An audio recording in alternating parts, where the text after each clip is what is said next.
Thank you very much, Professor. And yeah, I will have the opportunity to close this panel.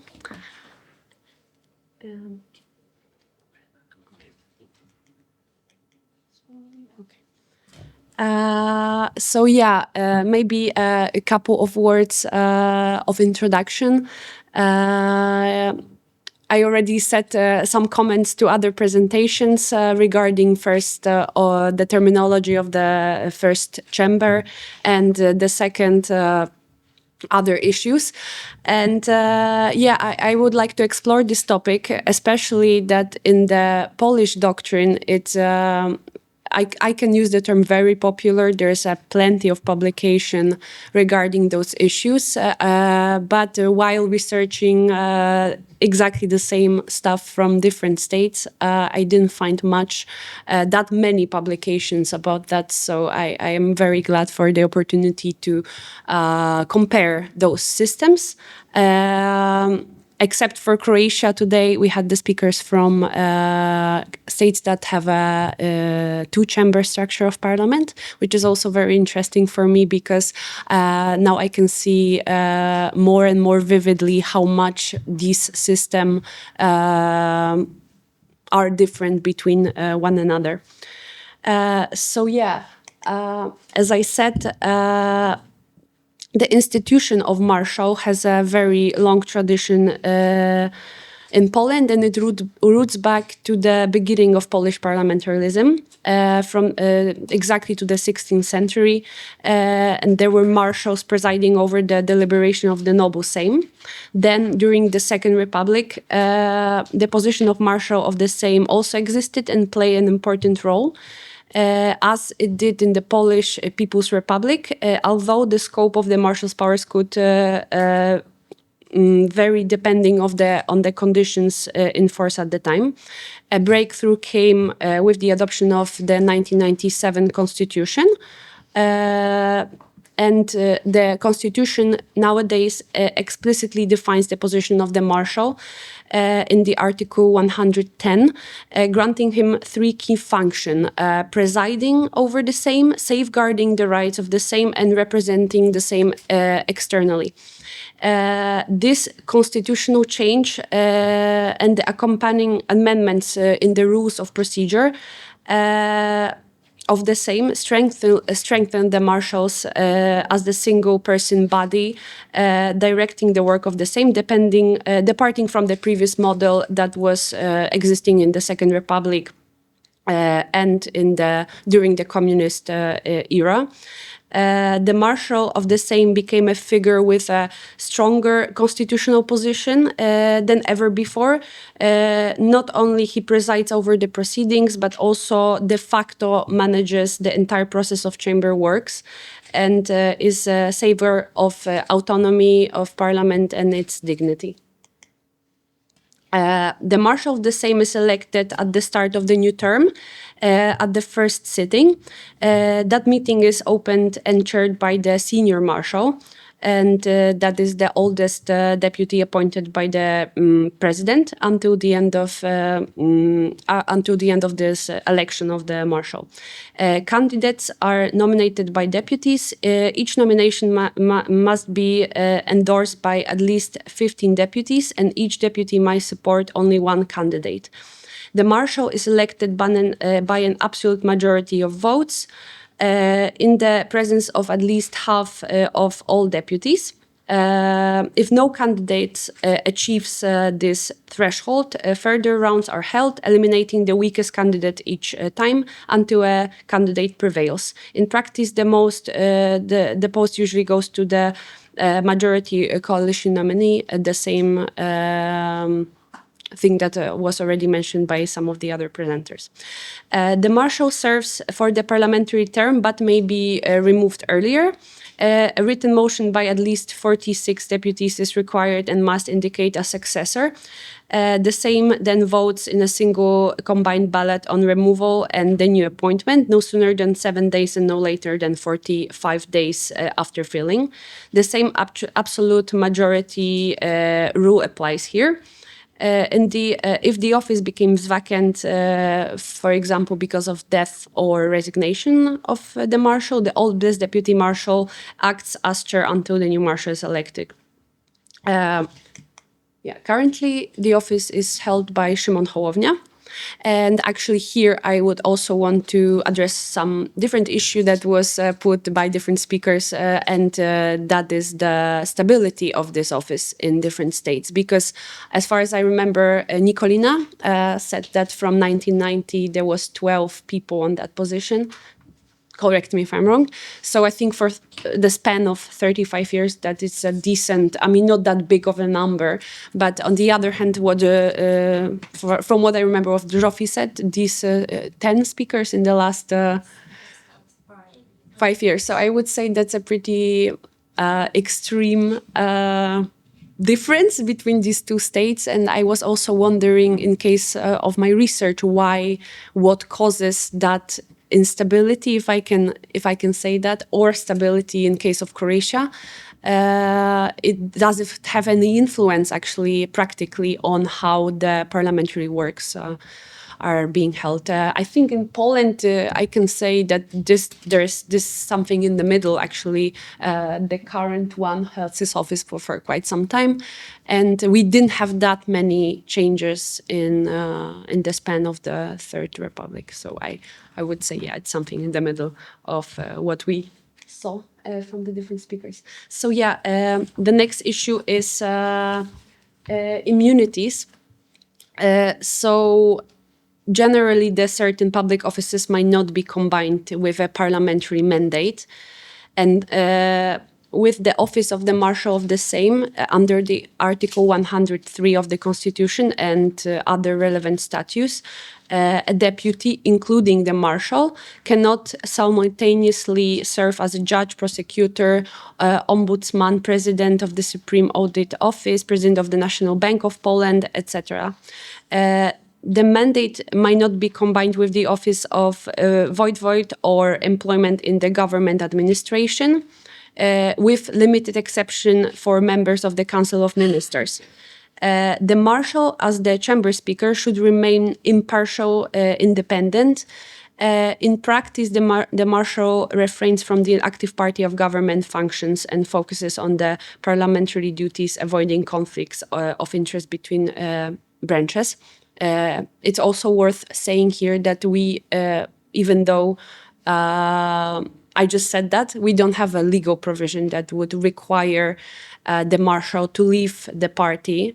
It's expected of him to be impartial, but it doesn't function in the same way as it does in the British model, where it's it's evident that the speaker must be impartial, and the moment he is being appointed, he must leave the political or all sorts of political parties and affiliation of that sort.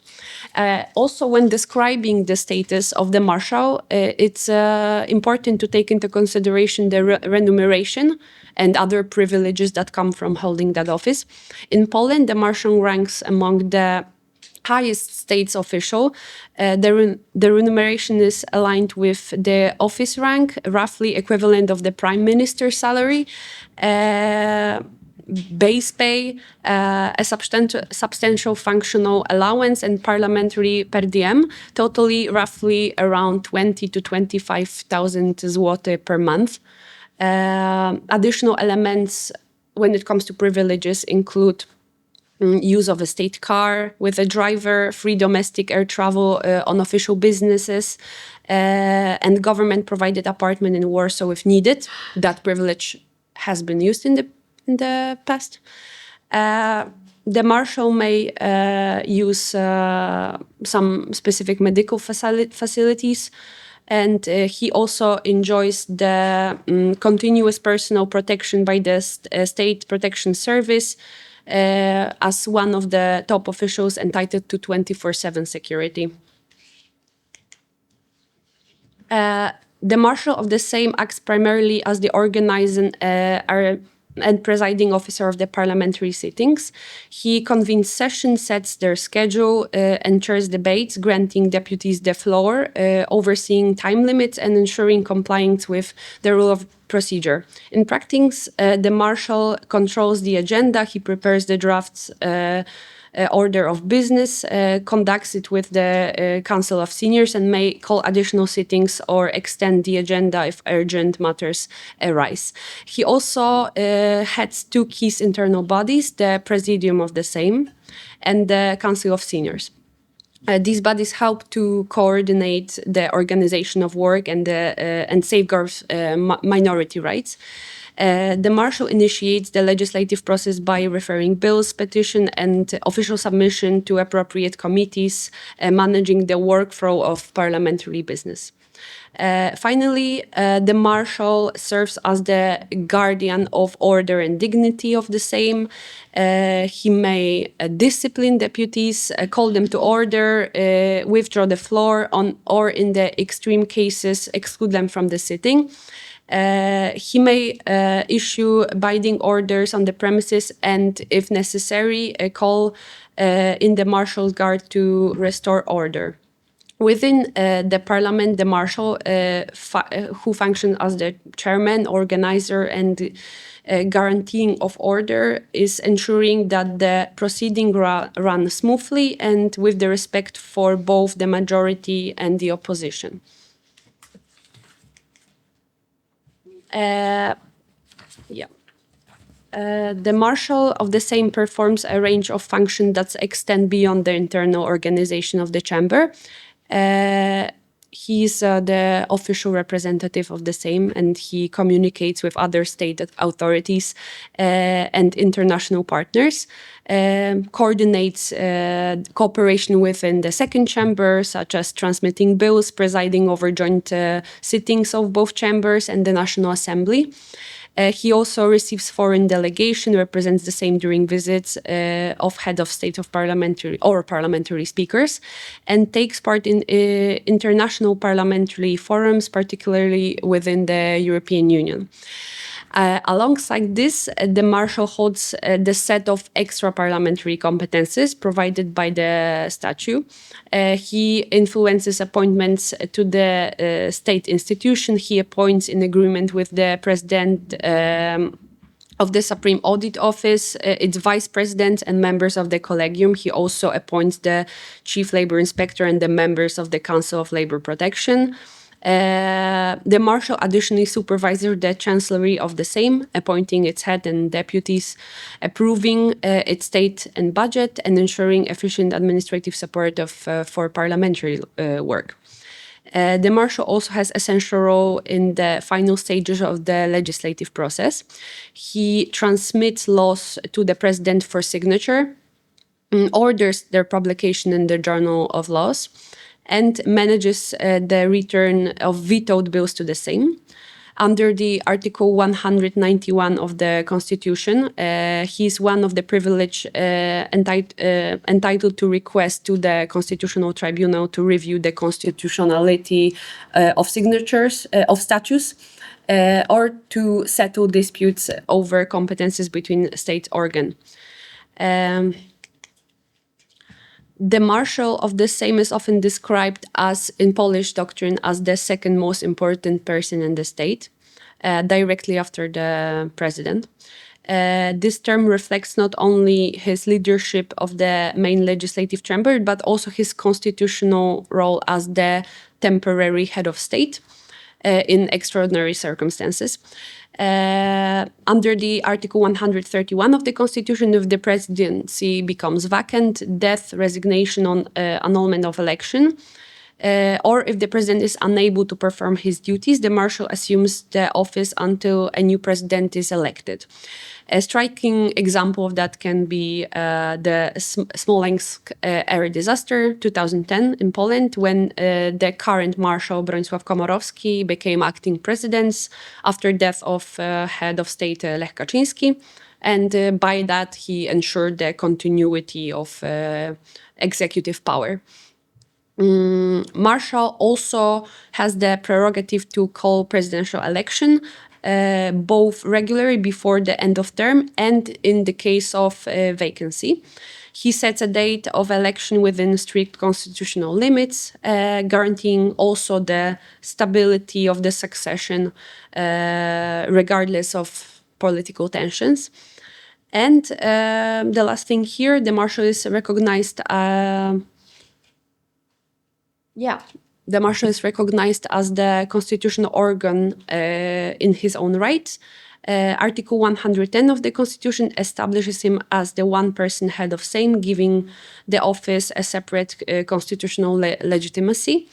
And in the doctrine, Marshal is among the other high state organ, one of the highest states organ, with powers that are cutting across branches: legislative by chairing the Sejm, executive by, for example, temporarily replacing the president, and supervisory by referring matters to the Constitutional Tribunal. So here also I would, for the end of my presentation, I would also want to pose some maybe questions to the speakers regarding that position. One of them I addressed earlier in that panel, and I think it's, in my opinion, one of the most interesting ones here. If there's such a wide range of powers concentrated in one person body, is a wise decision from the part of the legislator, and if does it actually work in practice? We should probably focus on how it actually works in practice. So thank you very much for your attention, and thank you also for participating in the panel. So thank you.